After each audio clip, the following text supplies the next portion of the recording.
Let me see who we got up in here.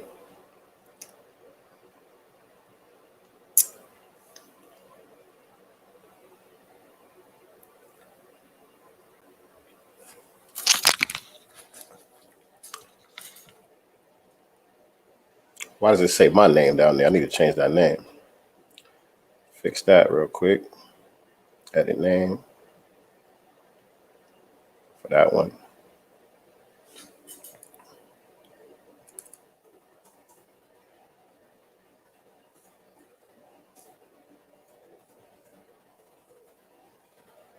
Okay, that should be good. That should be good.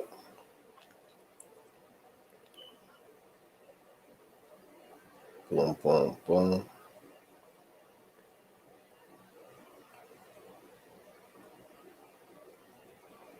All right.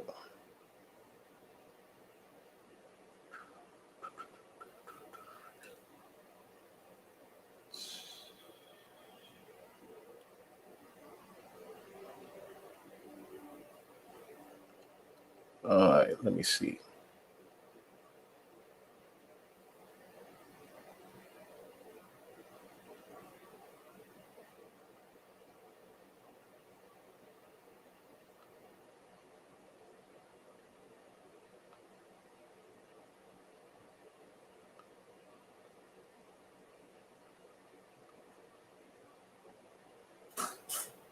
Peace, peace, peace, y'all. Peace, peace, peace. What's going on, family? What's going on, family? RP, what's good? I see you on your other page right now. What's good, son? What's good? Peace, Dirt. What's happening, family? What's going on? What's going on? ABS fam in the building. I see y'all. BWO family in the building. I see y'all. Official brand man. What's going on, King? Peace, peace, peace. The richest reap. What up? I see you. Willmatic. What's going on? What's going on? What's going on, family? How everybody doing? How everybody doing on this Sunday? I'm about to okay. I see you down there, Tim. I'm gonna bring you on in a minute. I'm about to be live on YouTube, y'all. I just wanted to hop on the IG live for a minute to invite some of y'all over if y'all want to come over to my YouTube channel, YouTube/Sincere Love to God, to join the discussion. Be chopping it up with my guest tonight, man, brother named Tim Myles. He's going to be giving us a brief synopsis on this book called Innumeracy by author John Allen Paulos. I saw the brother speaking about the book on Facebook recently, and it caught my attention. It was a real interesting topic, and I wanted to bring him on my platform to cover the topic. So we're going to be chopping it up on YouTube, y'all. If y'all want to come join the conversation, like I said, YouTube/Sincere Love to God. We're going to be chopping up. We're going to have some fun with this conversation. It's a real fun topic, talking about how numbers, a lot of us, most people that you talk to, they will tell you that they're not good at math. You know what I'm saying? They're not that good with numbers and things like that. But the book, the way he explained it, the book kind of breaks down how, you know, we're kind of crippling ourselves in other areas of our life when we don't try to get a grip on numbers. Peace, Untitled production team. What's going on, family? Monique, how you doing tonight, sis? Elegant Angel, I appreciate y'all. How everybody doing? So yeah, the book breaks down how you know, not being good with numbers is just as bad as, you know, not being good with words, not knowing how to read. Being illiterate with numbers is just as bad as being illiterate with numbers. Little do we know. I mean, did I say that right? Being illiterate with numbers is just as bad as being illiterate with words. You know, little do we know the effect that it has on us. That's what I got from the synopsis that the brother broke down on his Facebook page. And so, like I said, I wanted to bring him on. He doesn't do a lot of social media. He's not a big social media guy yet, not yet. But I found his post to be pretty interesting and pretty valuable. You know what I'm saying? So I wanted to bring him on my platform and have this topic with some of y'all, have this conversation on this topic with some of y'all, because I found it real interesting. Supreme mathematics, that's a fact. That's a fact, beloved. Supreme mathematics. So again, the book that we're talking about is called Innumeracy, and the author's name is John Allen Paulos. I think I'm saying his last name correctly. John Allen Paulos. And again, the book goes into how numbers are just as important as words. You know what I'm saying? None of us would pride ourselves or speak so boldly about being illiterate or not knowing how to read too well. But a lot of us that are not so good with numbers, which is most of us, not so good with math, will, readily admit that, like, nah, I just ain't good at math like that. You know what I'm saying? As if that's not really a big deal. But I guess, the book talks about how, numbers affect us in more ways than we seem to realize. And so I found it to be an interesting topic. I wanted to invite the brother onto the platform to chop it up. And we getting ready to get started in a minute. But before we do, I'm going to play something. If y'all want to come join us on YouTube, that's YouTube/Sincere Love to God. Because I believe I would stay on both platforms at the same time. But I think it's going to have a echo. I think it's, let me see right now, as a matter of fact. Let me see what happens. If the sound plays good, I'm going to stay live on both platforms. But I believe the sound is probably going to mess up. So I won't be able to stay live. But let's see what happens.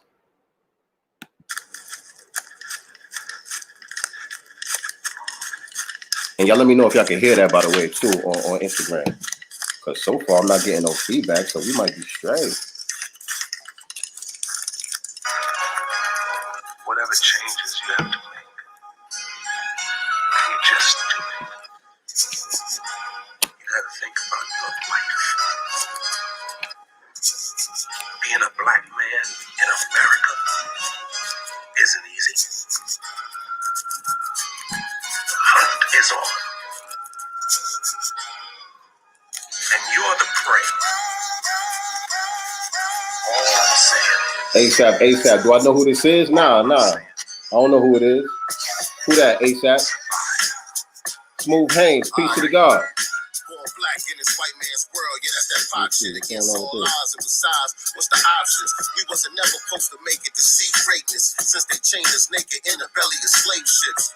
But we came before Columbus, love some of us, they stole our birthright and plain sight right in front of us. Africa is the throne, but planet Earth is our home. We indigenous to the globe, let it be known. These are hidden colors. Free my sisters and brothers. Let them know. ASAP, who is that? ASAP, you said, do I know who that is? Nah, I'm not sure who that is.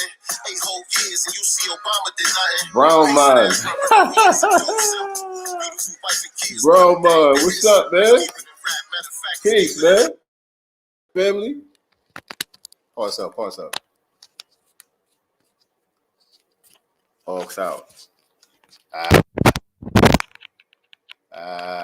Trying to get the sound correct, man.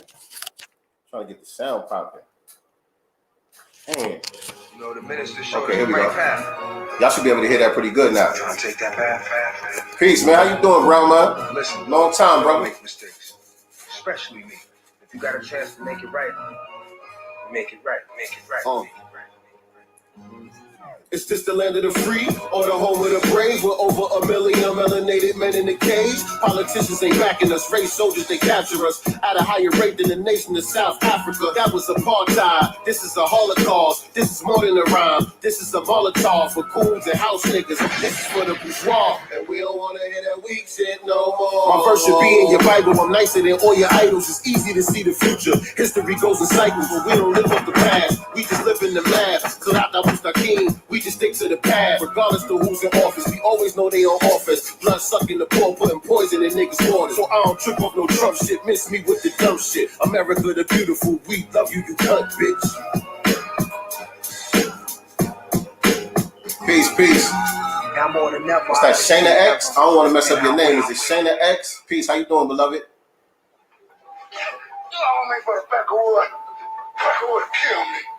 Said my post had you mad with the whole election shit. Hey, it is what it is, man. We gotta speak truth to power out here. Appreciate y'all hopping on the live. So far, so good. I think I'm gonna stay live on Instagram, but I'm live on YouTube as well. Like Diallo, but I'm feeling like I'm Nat Turner. Denmark easy, I'm feeling that courage. Envision Harriet Tubman holding a musket. I'm famous as Larry Davis, frustrated with fuck shit. All I seek is justice. All I see is corruption. Think of Khalid Browder story. Shit is disgusting. See, white supremacy don't play scrapper. Why the fuck you think they named Rikers Island after a slave catcher? They see blacks as the enemy. I'm bringing back memories of people like Jean-Jacques Dessalines. They want to test the team. I'm detonating like Pablo Esco, regulating the Medellin. I smell a Frenchman miles away in guerrilla war. Francois Dominique, Toussaint Louverture, the God of sea that studied the Gullah Wars with the wisdom of Noble Juali and some other Moors.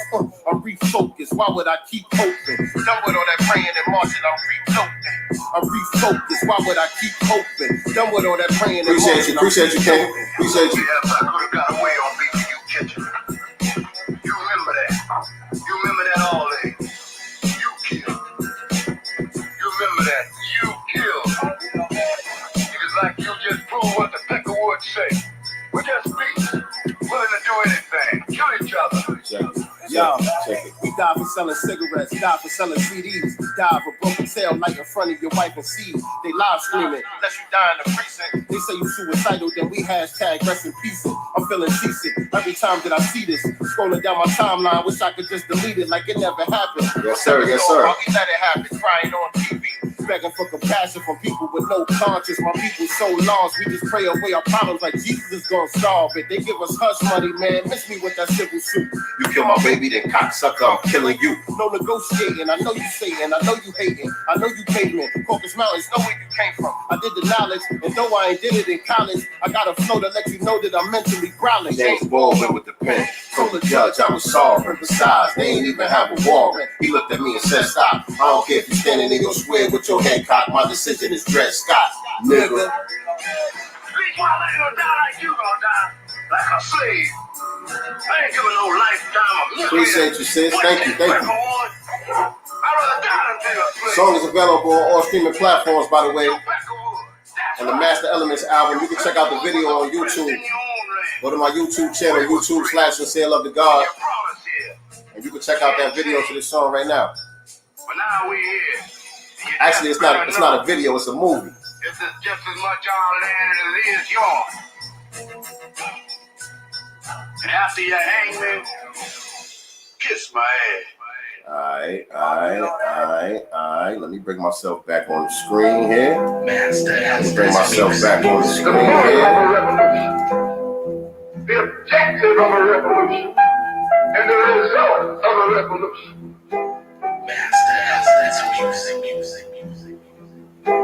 You're not a gangster. You're the very people of God.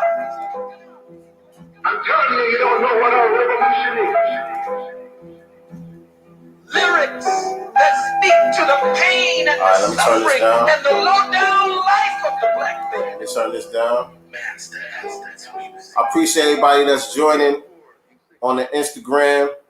I appreciate everybody that's joining on the YouTube right now. We about to get into this discussion with my brother Tim Myles,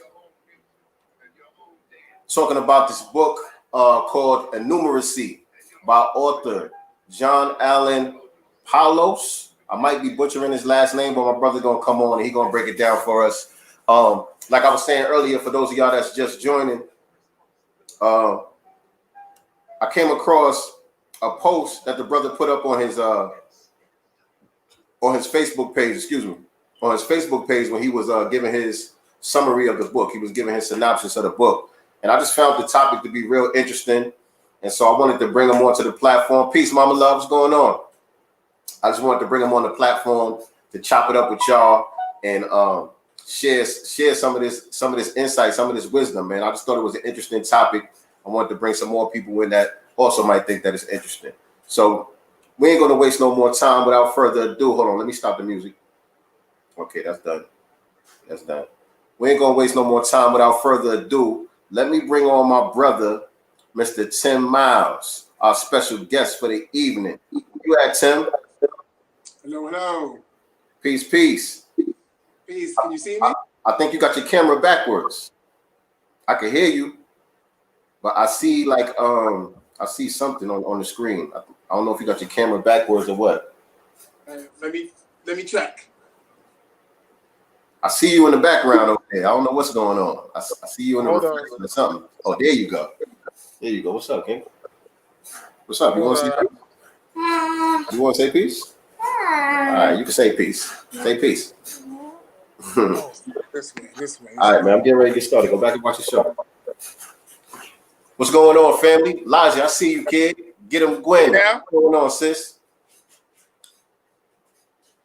Okay. I see you, brother. I see you. What's going on, family? Okay. I think I had it backwards, you know, technologically advanced, but yes. It's all good. It's all good. It's all good. If you could bring the camera a little bit closer to you, because now you sound far away. The picture looks perfect though. The picture looks nice and clear, but I want to make sure that the people can hear what you got to say and all that. How's the volume now? Sound pretty good. Sound pretty good. Closer or no? No, that sounds good. That sounds good. If you're comfortable where you at, I can hear you just fine. I think the people can hear you just fine. How you doing, Brenda? Thank you for joining us. Thank you for joining us. So I'm live on my Instagram right now too. So I got a couple people that's checking us out on Instagram.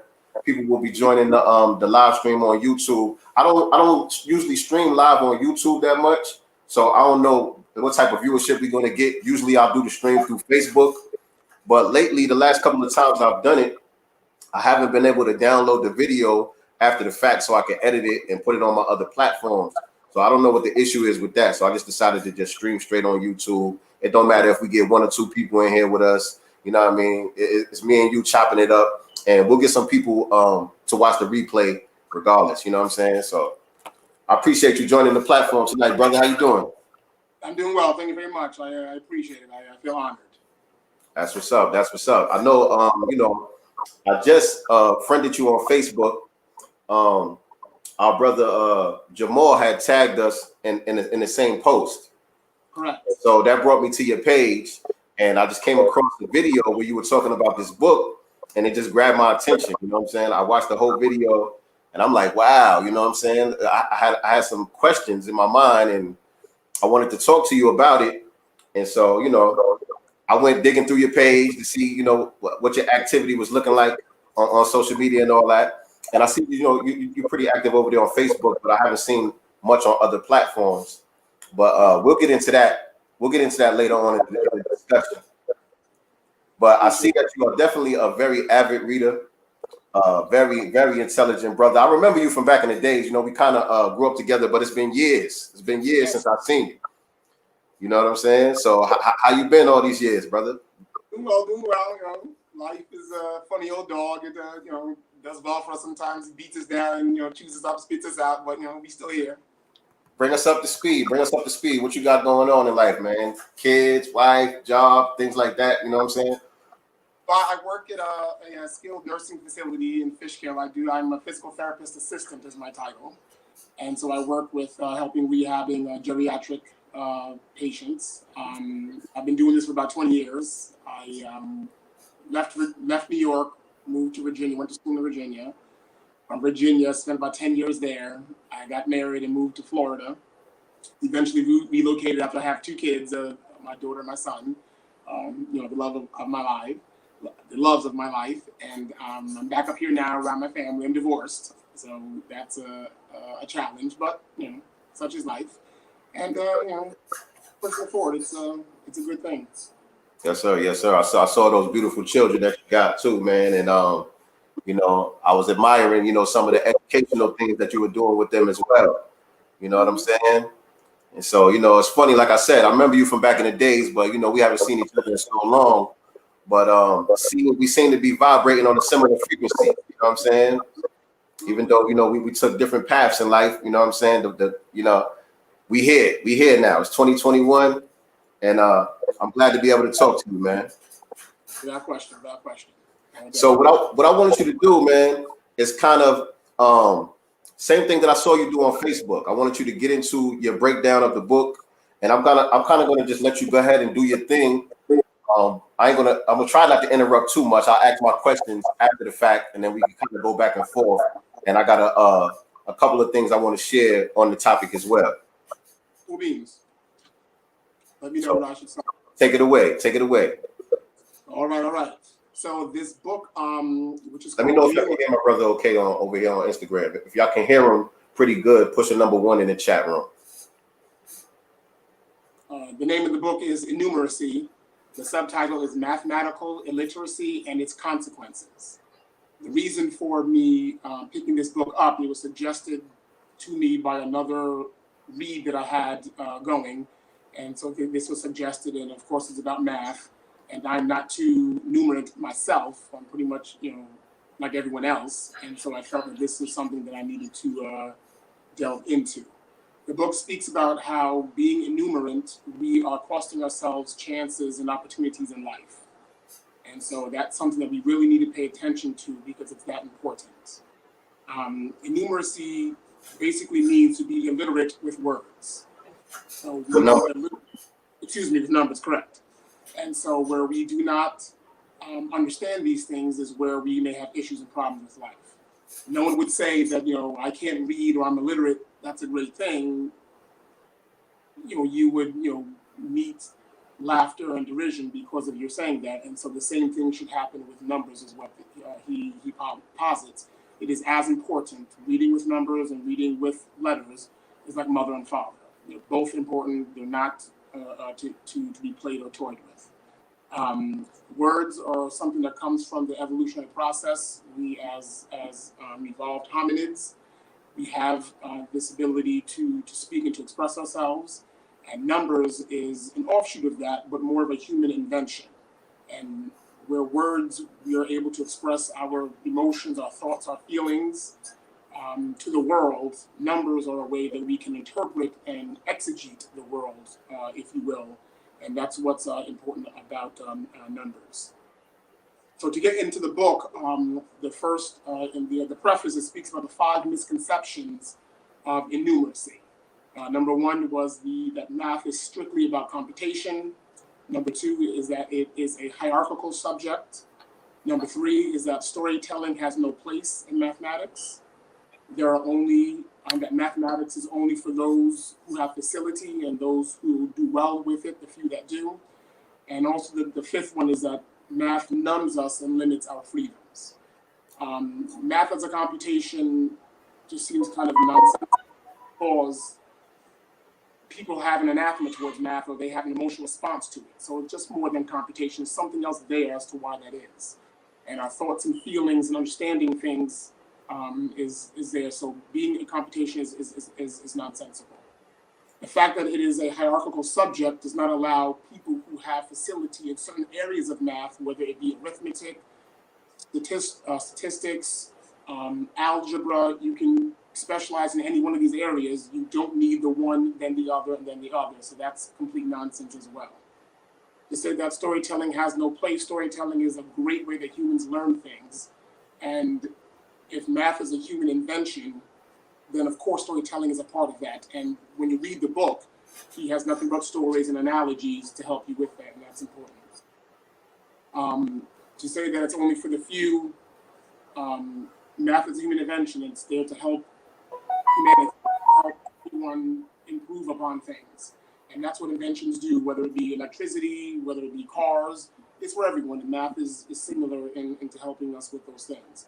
The fact that the 5th misconception is that it numbs us and it limits our freedoms. I've heard this said about the botanicals and or plants, and that when you let loose a scientist on these things to explain these things to the very nth degree or the very specific, with specificity, people feel that you lose the wonderment of the plant or how beautiful it is or the bee or whatever the case may be.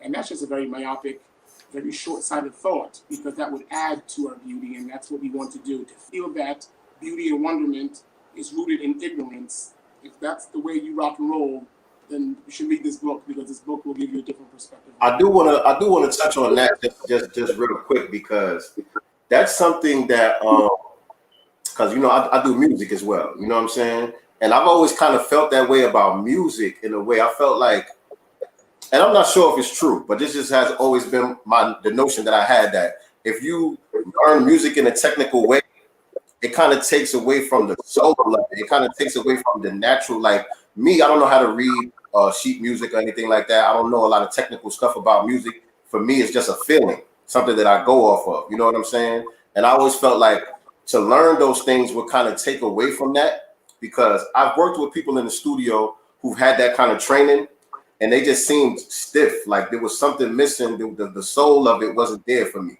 You know what I'm saying? So I kind of stayed away from learning some of the technical things, kind of intentionally, because I wanted to just stay pure in my creative space. If that makes sense.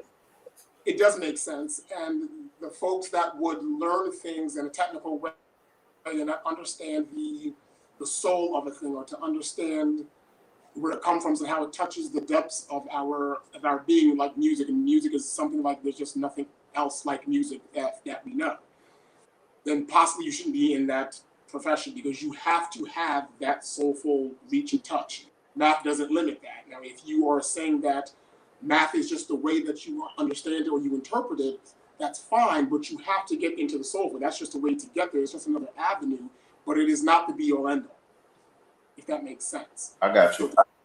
So to have that is appropriate. It is, and that's especially as especially Black people and those of us who don't have or didn't have the education or the chances at that, to be able to understand things like Nat King Cole, to be able to know when a piano is tuned and when it's not.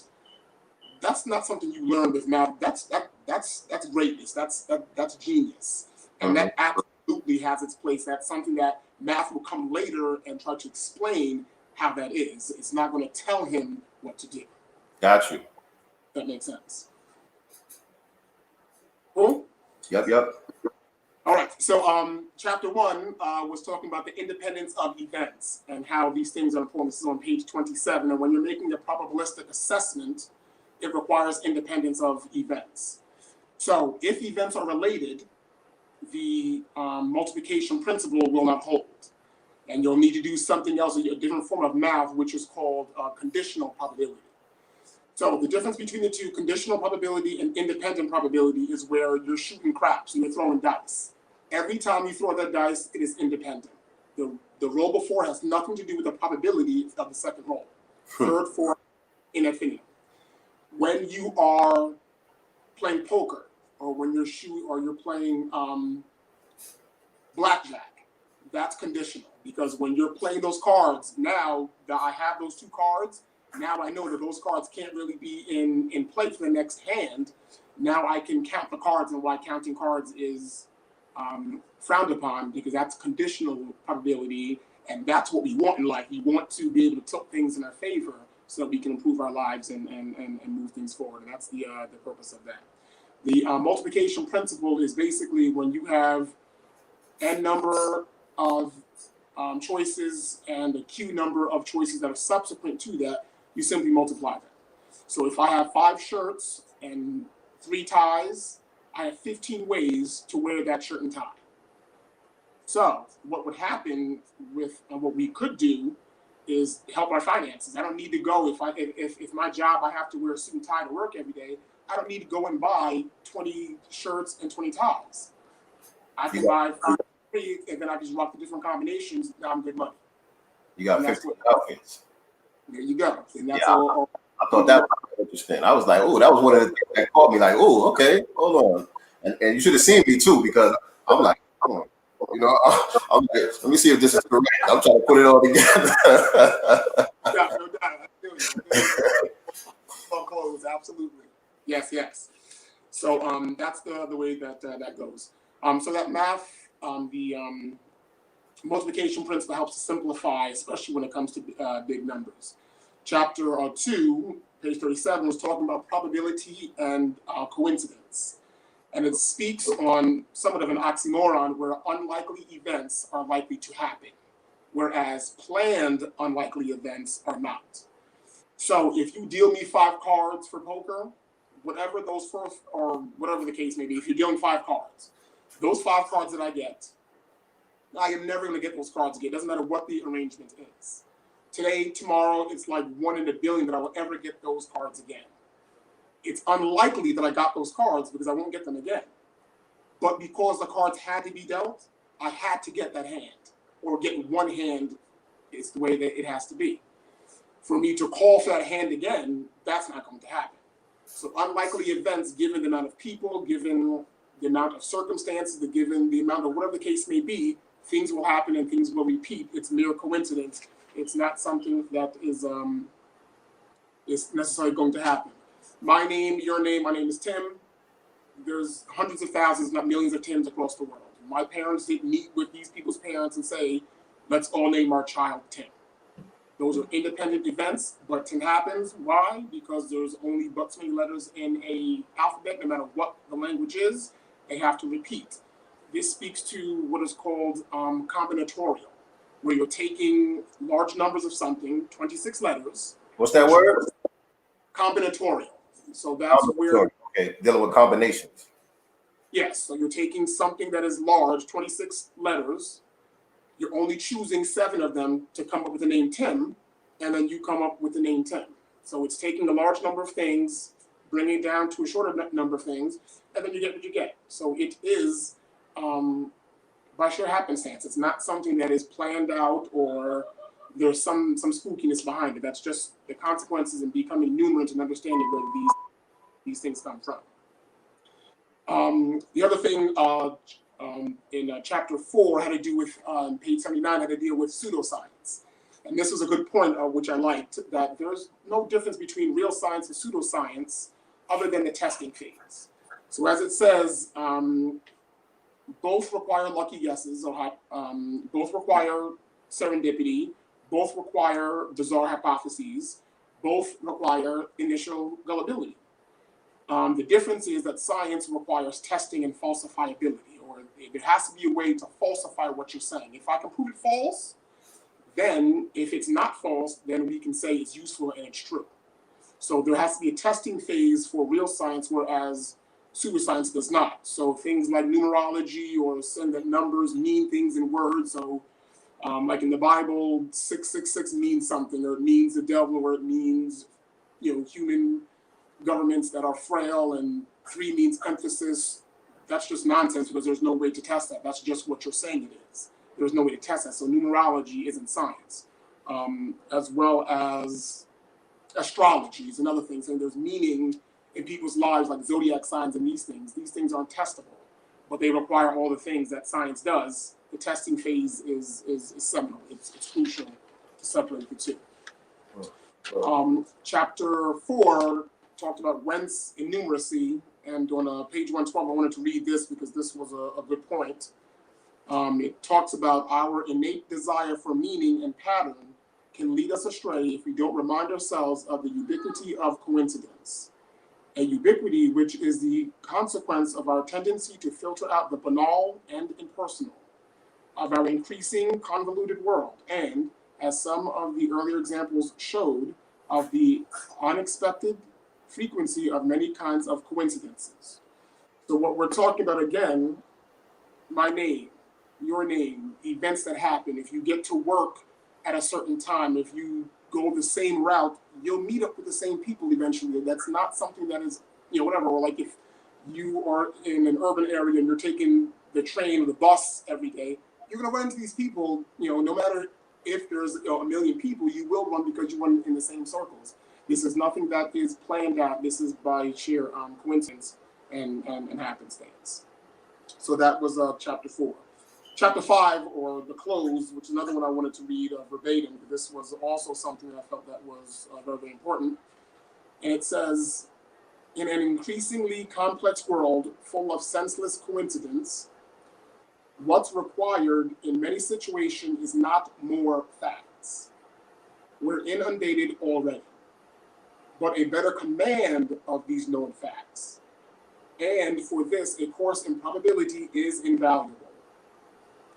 Statistical tests and confidence intervals, the difference between cause and correlation, conditional probability, independence, and the multiplication principle, the art of estimating and the design of experiments,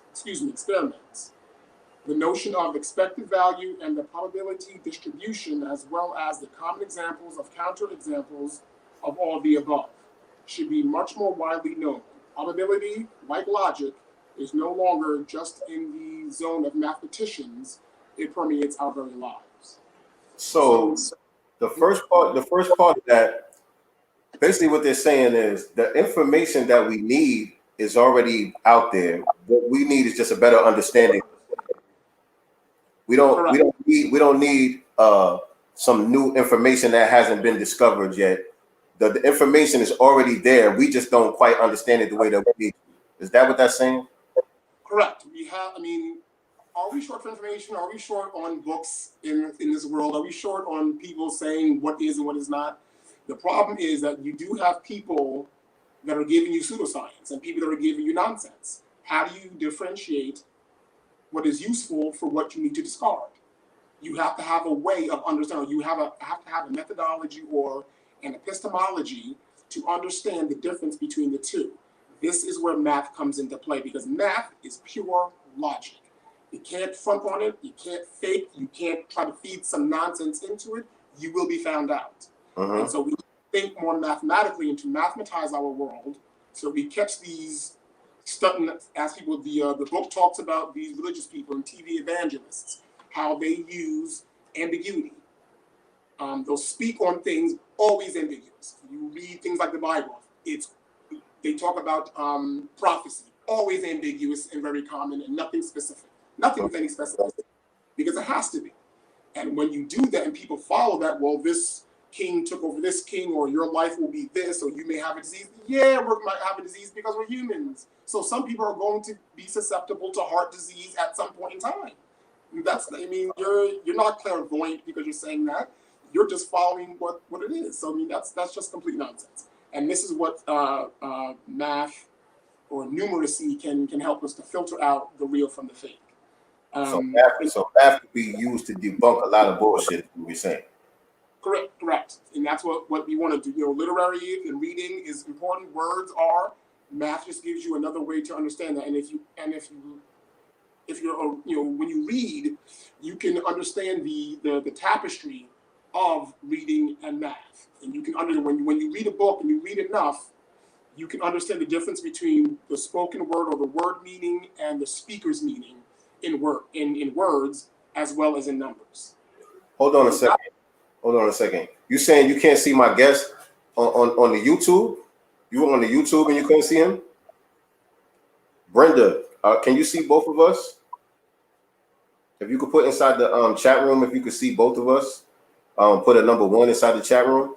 Not you guys on Instagram. I know y'all can only see me, but y'all should be able to hear him pretty good. But on YouTube, just put a number 1 in the chat if you could see both of us on the screen. Y'all should be able to see both of us.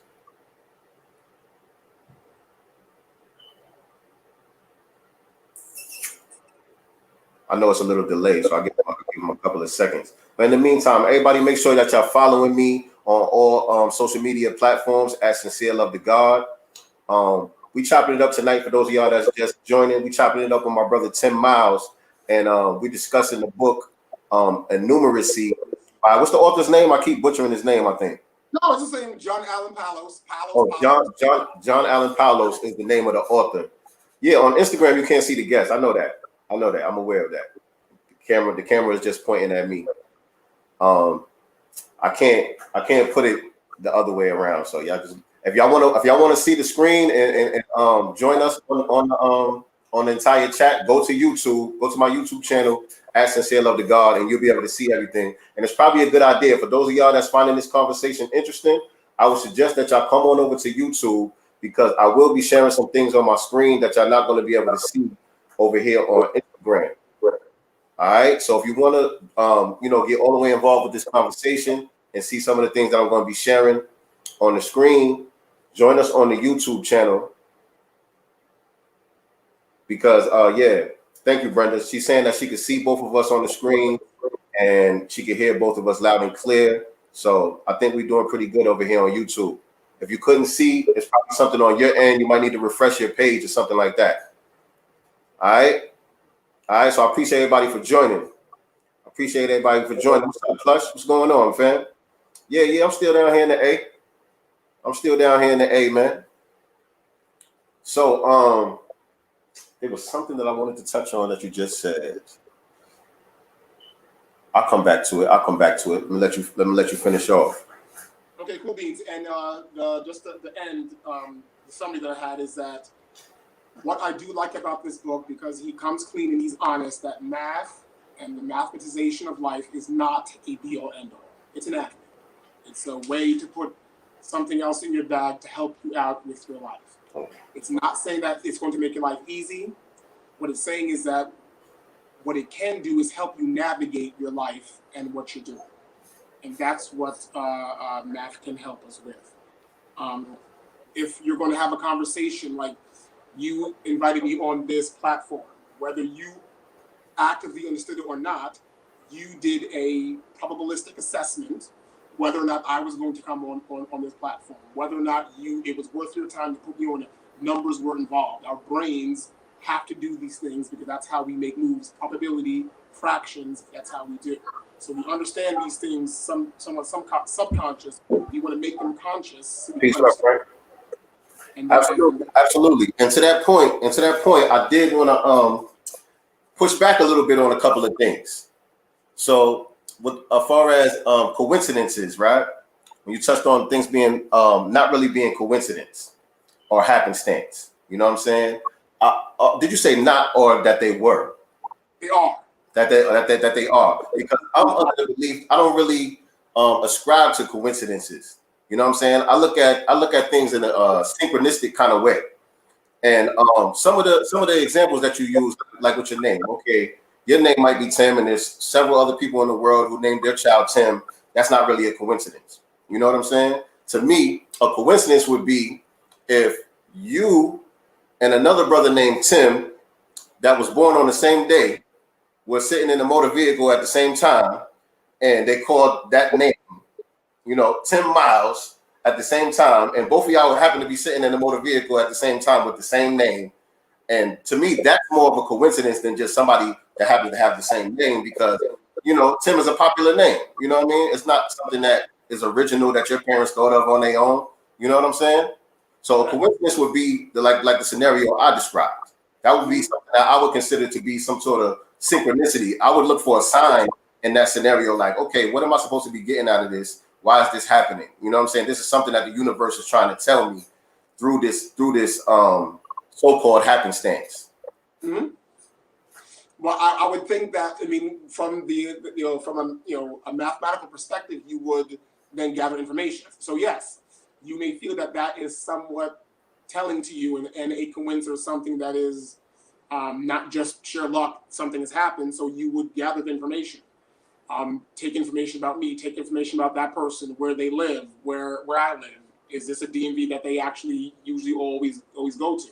And then you can build, your probability.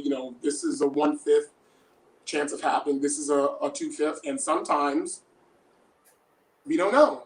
But the point is to not just assume ahead of time that this is what it is.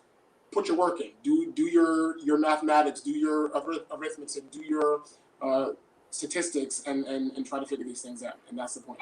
Yes, sir. Because even with this whole conversation, right?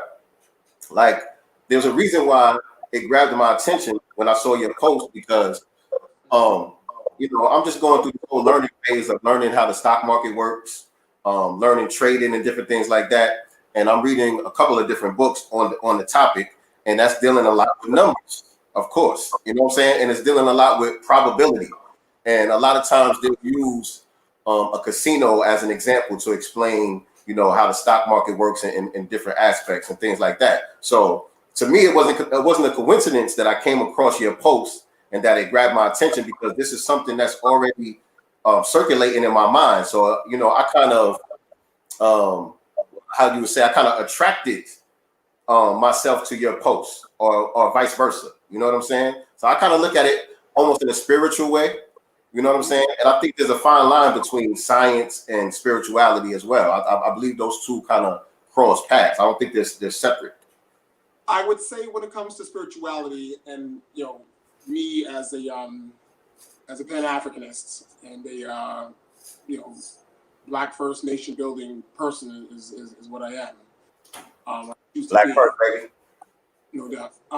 When it comes to spirituality, it's the European or the Eurocentric perspective that has separated the two and made spirituality be something that is negative to us. So from the African or the Commission and the folks of the Upper Nile, the two were related, and the Greek folks that came didn't understand what things were, And so they discarded things that they didn't understand because they just couldn't understand it because it's a different culture, different language, they come from different people.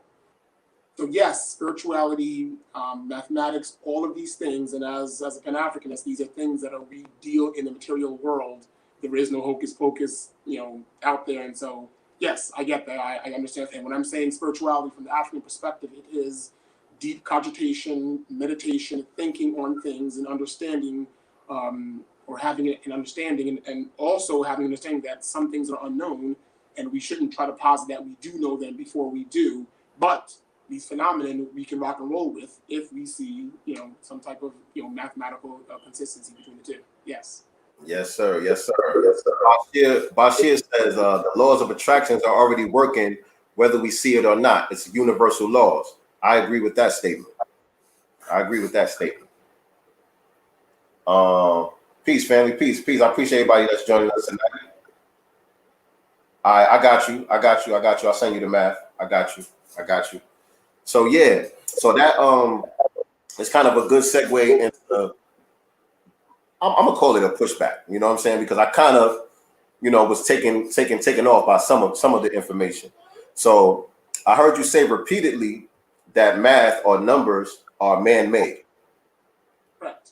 And to go along with the statement that Bashir just made, he said it's a universal principle.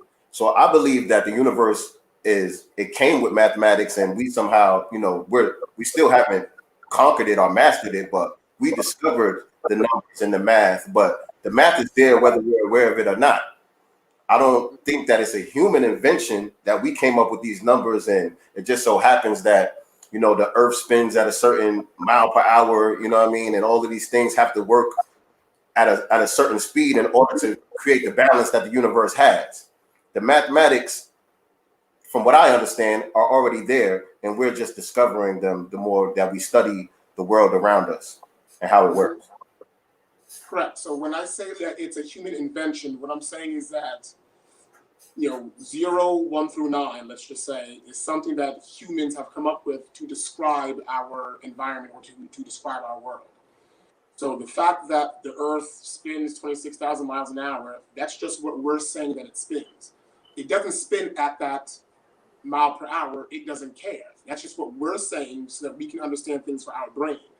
But the universe does not function based on our math or what we understand it. We're simply putting these values so we can understand it for our brains. And so when I say math as a human invention, I'm saying it is descriptive, not prescriptive. We're saying that because we understand math, the world of the universe functions this way because we say it functions the way that it functions. We're descriptive, and we're meaning that we're trying to describe it in human terms. Other animals, lions and tigers, they don't figure those things out. Humans do. So that's what I mean now. Truth be told, I mean, pause. Everything comes from nature, and everything comes from the universe. The fact that our brains do, and we're able to cogitate and come up with math, technically, if you want to be, specific about it, that also too comes from the evolutionary process, and it comes from the quantum. It comes from the astral. Yes. And all that. Yes. So what I'm saying is that we sit outside of nature, and the fact that we're separate from other animals, and we're able to figure these values out. Math is one of those things that we do. That are above and beyond just what evolution has given us, just our biology and our ontology, just somewhat above that. But yes, I mean, of course, y'all are absolutely. And with that understanding, it makes sense with the rest of the sentiment of the book, saying how it could be useful to us in other areas in our lives, being that it's the basis of our existence in the first place. It's the basis of how our universe operates. In the first place, it would behoove us to have a better understanding of these things in order to navigate in this world, in order to make decisions for ourselves, like you said, choosing a mate, picking your outfits, you know what I'm saying? Simple things to even more complex things. The math would help us make better decisions along that path. And so this is actually an old debate, and I wanted to share a quick video. It was a TED Talks. Oh, TED Talks. It's a TED Talks about this conversation about whether math is a human invention or not. Cool. So I think it's only about 5 minutes. So I'll play this and let the people hear it, and we'll get your feedback after. Perfect. Thank you. All right.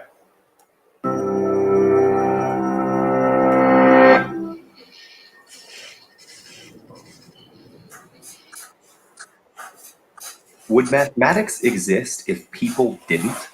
Since ancient times, mankind has hotly debated whether mathematics was discovered or invented. Did we create mathematical concepts to help us understand the universe around us? Or is math the native language of the universe itself, existing whether we find its truths or not? Are numbers, polygons, and equations truly real, or merely ethereal representations of some theoretical ideal? The independent reality of math has some ancient advocates. The Pythagoreans of 5th century Greece believed numbers were both living entities and universal principles. They called the number 1 the monad, the generator of all other numbers and source of all creation. Numbers were active agents in nature. Plato argued mathematical concepts were concrete and as real as the universe itself, regardless of our knowledge of them. Euclid, the father of geometry, believed nature itself was the physical manifestation of mathematical laws. Others argue that while numbers may or may not exist physically, mathematical statements definitely don't. Their truth values are based on rules that humans created. Mathematics is thus an invented logic exercise, with no existence outside mankind's conscious thought, a language of abstract relationships based on patterns discerned by brains, built to use those patterns to invent useful but artificial order from chaos. One proponent of this sort of idea was Leopold Kronecker, a professor of mathematics in 19th century Germany. His belief is summed up in his famous statement, "God created the natural numbers. All else is the work of man."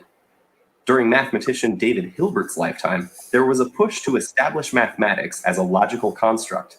Hilbert attempted to axiomatize all of mathematics, as Euclid had done with geometry. He and others who attempted this saw mathematics as a deeply philosophical game, but a game nonetheless.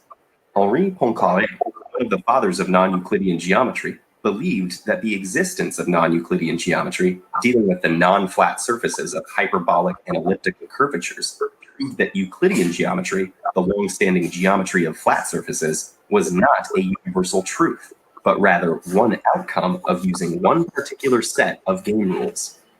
But in 1960, Nobel Physics laureate Eugene Wigner coined the phrase the unreasonable effectiveness of mathematics, pushing strongly for the idea that mathematics is real and discovered by people. Wigner pointed out that many purely mathematical theories, developed in a vacuum, often with no view towards describing any physical phenomena, have proven decades or even centuries later to be the framework necessary to explain how the universe has been working all along.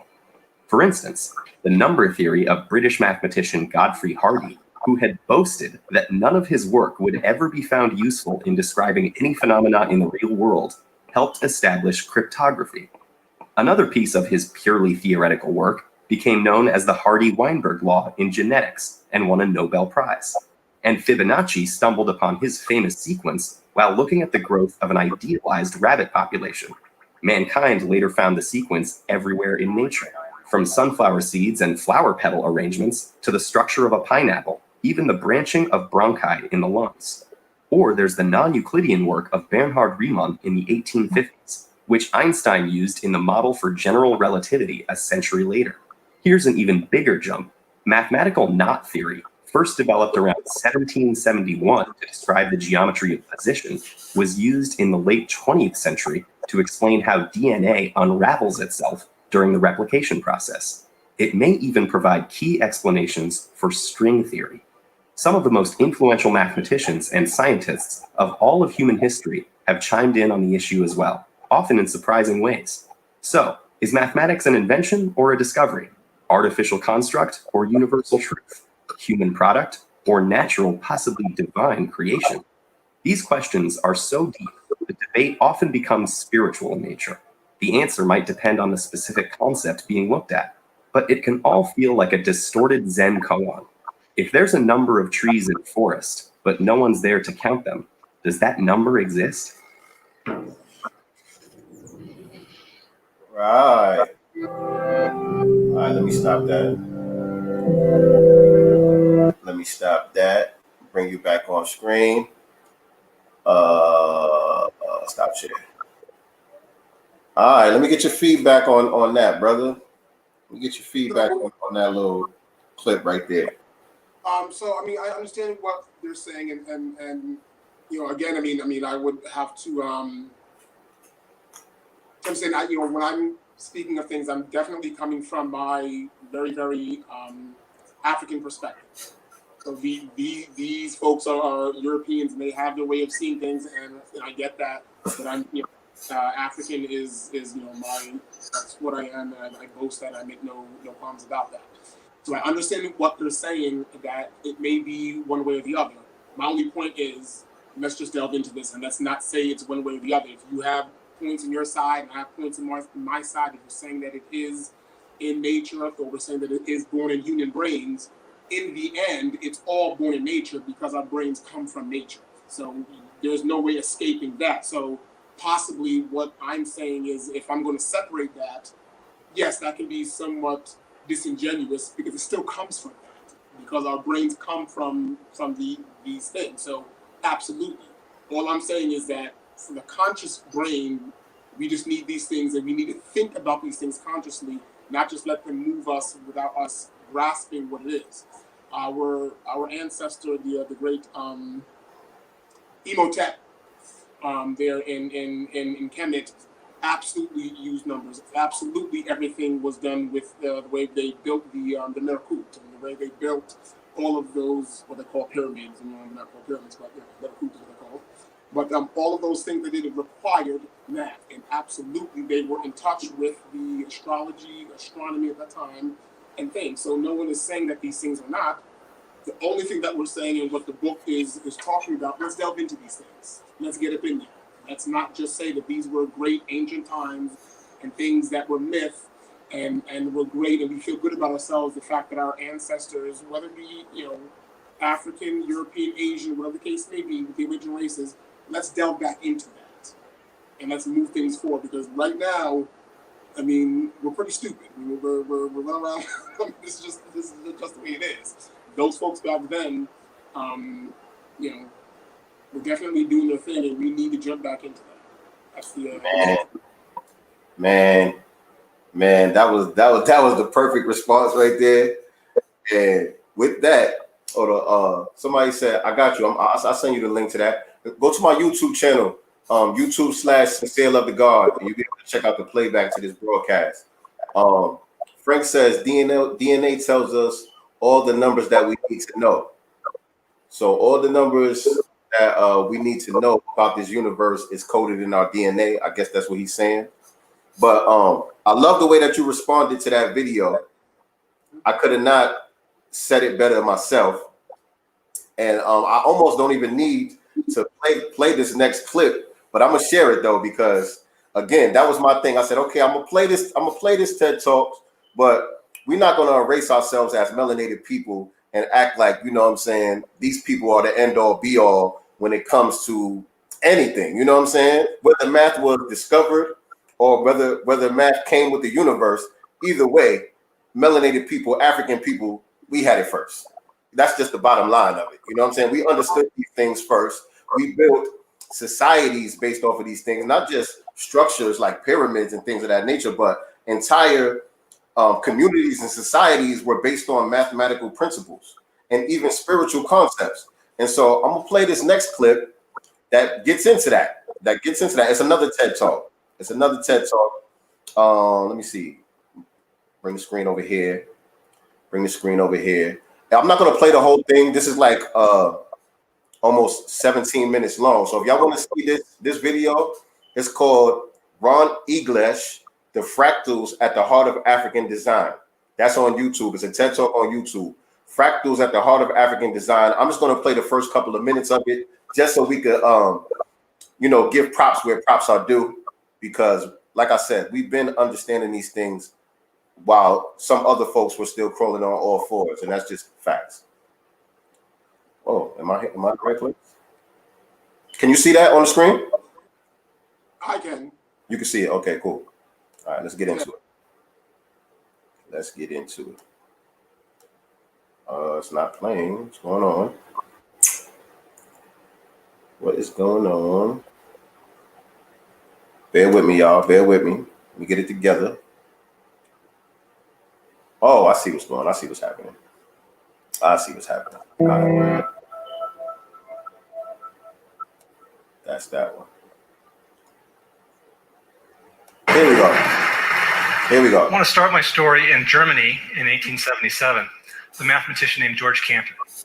And Cantor decided he was going to take a line and erase the middle third of the line, and then take those two resulting lines and bring them back into the same process, a recursive process. So he starts out with one line, and then two, and then four, and then 16, and so on. And if he does this an infinite number of times, which you can do in mathematics, he ends up with an infinite number of elements, each of which has an infinite number of points in it. So he realized he had a set whose number of elements was larger than infinity. And this blew his mind, literally. He checked in the sanitarium. And when he came out of the sanitarium, he was convinced that he had been put on Earth to found transfinite set theory because the largest set of infinity would be God himself. He was a very religious man. He's a mathematician on a mission. And other mathematicians did the same sort of thing. Swedish mathematician von Koch decided that instead of subtracting lines, he would add them. And so he came up with this beautiful curve. And there's no particular reason why we have to start with this seed shape. We can use any seed shape we like. And I'll rearrange this, and I'll stick this somewhere down there. Okay. And now upon iteration, that seed shape sort of unfolds into a very different looking structure. So these all have the property of self-similarity. The part looks like the whole. It's the same pattern at many different scales. Now, mathematicians thought this was very strange because as you shrink a ruler down, you measure a longer and longer length. And since they went through the iterations an infinite number of times, as the ruler shrinks down to infinity, the length goes to infinity. This made no sense at all. So they consigned these curves to the back of the math books. They said, these are pathological curves, and we don't have to discuss them. And that worked for 100 years. And then in 1977, Benoit Mandelbrot, a French mathematician, realized that if you do computer graphics and use these shapes he called fractals, you get the shapes of nature. You get the human lungs, you get acacia trees, you get ferns, you get these beautiful natural forms. If you take your thumb and your index finger and look right where they meet, go ahead and do that now, and relax your hand, you'll see a crinkle, and then a wrinkle within the crinkle, and a crinkle within the wrinkle within, right? Your body is covered with fractals. The mathematicians who were saying these are pathological, useless shapes, they were breathing those words with fractal lines. It's very ironic. And I'll show you a little natural recursion here. We just take these lines and recursively replace them with the whole shape. So here's the second iteration, third, fourth, and so on. So nature has this self-similar structure. Nature uses self-organizing systems. Now, in the 1980s, I happened to notice that if you look at an aerial photograph of an African village, you see fractals. And I thought, this is fabulous. I wonder why. And of course, I had to go to Africa and ask folks why. So I got a Fulbright scholarship to just travel around Africa for a year asking people why they were building fractals, which is a great job if you can get it. And so I finally got to the city, and I did a little fractal model for the city just to see how it would sort of unfold. But when I got there, I got to this palace of the chief, and my French is not very good. I said something like, "I'm a mathematician and I would like to stay in the room." But he was really cool about it. He took me up there and we talked about fractals. And he said, "Oh yeah, we know a rectangle within a rectangle within a rectangle. We know all about that." And it turns out the royal insignia has a rectangle within a rectangle within a rectangle. And the path through that palace is actually this spiral here. And as you go through the paths, you have to get more and more polite. So they're mapping the social scaling onto the geometric scale. It's a conscious pattern. It is not unconscious like a termite mound fractal. This is a village in southern Zambia. The Baila built this village about 400 meters in diameter. You have a huge ring. The rings that represent the family enclosures get larger and larger as you go towards the back. And then you have the chief's ring here towards the back, and then the chief's immediate family in that ring. So here's a little fractal model for it. Here's one house with the sacred altar. Here's the house of houses, the family enclosure, with the humans here where the sacred altar would be. And then here's the village as a whole, a ring of rings, with the chief's extended family here, the chief's immediate family here. And then here, there's a tiny village, only this big. Now you might wonder, how can people fit in a tiny village only this big? That's because they're spirit people. It's the ancestors. And of course, the spirit people have a little miniature village in their village, right? So it's just like George Cantor said, the recursion continues. This is in the Mandara Mountains near the Nigerian border in Cameroon, Mukulek. I saw this diagram drawn by a French architect, and I thought, wow, what a beautiful fractal. So I tried to come up with a seed shape, which upon iteration would unfold to this thing. I came up with this structure here. Let's see, first iteration, second, third, fourth. Now, after I did the simulation, I realized the whole village kind of spirals around, just like this, and here's that replicating. Watch it. I can't. That was as much as I wanted to share.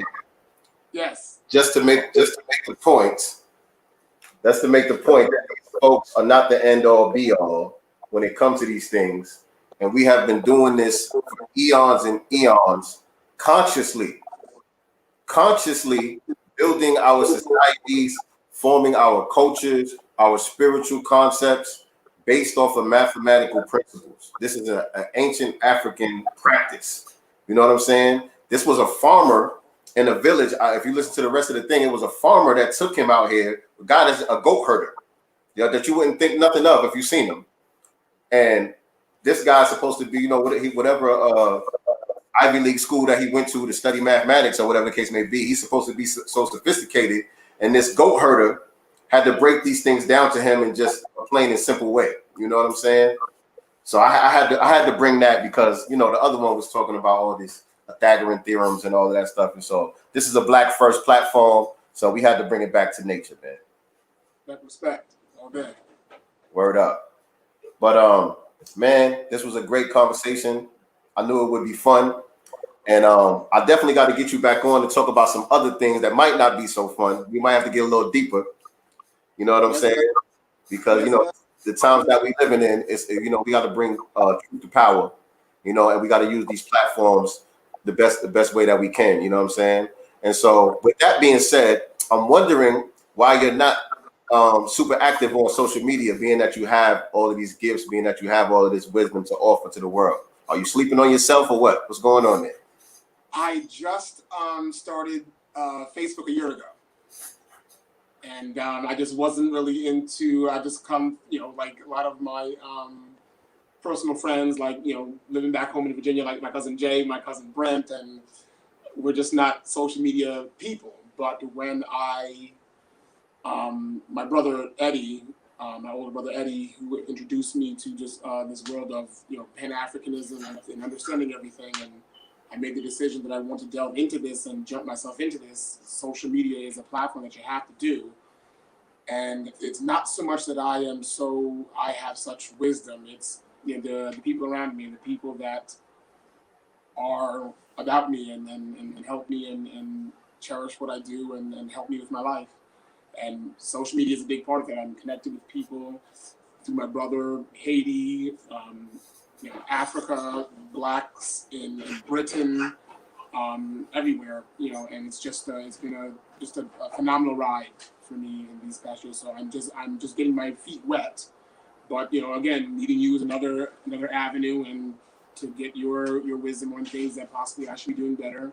And so I'm just offering my piece, but again, the more wise you become, the more you know how ignorant you are. And so with that, I'm always open to being educated. That's very true. That's very true. So with that response, it is exactly what I suspected.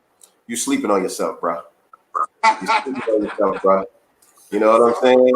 And so a lot of times we do that. You know what I'm saying? Even me, I'm just coming to the point. For a long time, I've been wanting to, you know, do podcasting and things like that. But I've been kind of having a bit of self-doubt and thinking that almost as if I'm not worthy. There's so much other people out there that's doing it. Why would anybody want to listen to me? You know what I'm saying? Things like that. But a lot of times when we're just being our natural selves, we don't really think much of it. You know what I'm saying? But when other people see it, they see what's special about it. They see the uniqueness in it, because you are what makes you unique. There's no one else in the world that's like you. And there are people out there that will gravitate towards your voice that will not gravitate towards some other voices that you may even respect. You know what I'm saying? So I would definitely, if I was you, I would look into expanding yourself on social media a bit more and utilizing these platforms. Just doing what you're already doing, just stepping it up a little bit, getting more comfortable with the camera and stuff like that. And if you need anything, if you need any help, any advice, or anything like that, I'm here. You can hit me up. I can show you some of the little tricks of the trade, you know, that I've been learning. You know what I'm saying? I appreciate it. Definitely. Definitely stay in touch. Definitely. For sure, man. So thank you for coming on the platform, man. This was like I said, a great conversation. That's it, man. I will get back to the kids, get back to the family, whatever you got going on for the rest of the night, man. Appreciate it. Honored. I appreciate it very much. I'm honored. So where can people find you, by the way, since we're getting this thing started? Where can people find you on social media? Just my I have just started the what do you call that? The Instagram and Facebook. So it's, you know, Tim Myles, and my Instagram is Tim.Myles. On Facebook? On Instagram. Tim.Myles on Instagram. So it's Tim.Myles? I thought it was something else. Yeah, it was something else. It was Tim. There's some numbers in there or something. There's numbers in there too. Yeah, but I guess you do Tim.Myles. I guess eventually it may clue you into that. But yes, and then just Tim Myles on Facebook. So, but I'm definitely going to stay in touch with you, because you have this and you certainly can put me on. So I definitely will take your advice. I appreciate that, brother. Thank you. Yes, sir, man. I appreciate you, man. All right, everybody, man. Thank you for joining us, man. Y'all have a great night. Enjoy the rest of your Sunday night. This is I Love the Dogcast. Who you got over there? Oh, that's baby girl. How you doing? See, that's the one right there. She can tell you everything you need to know right there. That's my girl. How old are you, sweetheart? Huh? How old are you? 12. 12. What's your name? Madison. You got to show your dad. You got to show your dad how to work the smartphone and all of that good stuff, man. This is my other one, Tegan. My boy, how old are you? 10. Peace, King. Peace. Beautiful. That's what's up, man. Yep. All right. That's a great way to end it right there, man. The babies. Love it. Peace. Peace.